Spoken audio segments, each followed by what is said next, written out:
ఎప్పుడైనా సరే జీవితంలో శత్రువులు లేకుండా ఉండాలంటే ఆదివారం రోజు లవంగం పరిహారం పాటించాలి. ఆదివారం రోజు మీరేం చేయాలంటే పువ్వుతో ఉన్నటువంటి ఒక లవంగం తీసుకోవాలి.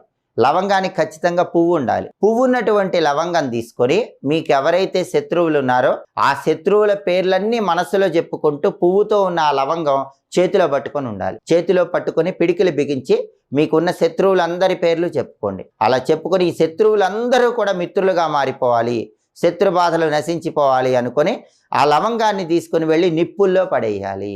అప్పుడు క్రమక్రమంగా మీరు ఎవరైతే పేర్లు చెప్పారో వాళ్ళందరూ కూడా మిత్రులుగా మారిపోతారు. నిప్పులంటే గ్యాస్ స్టవ్ మీద వేయచ్చు. గ్యాస్ స్టవ్ వెలిగించి లవంగం చేతిలో పట్టుకొని శత్రువుల పేర్లన్నీ చెప్పుకొని ఆ లవంగం గ్యాస్ స్టవ్ మీద వేయచ్చు. ఇలా కనీసం 12 ఆదివారాలు చేయండి. 12 ఆదివారాలు ఈ లవంగం పరిహారం పాటించినట్లయితే శత్రువులందరూ మిత్రులుగా మారిపోతారు.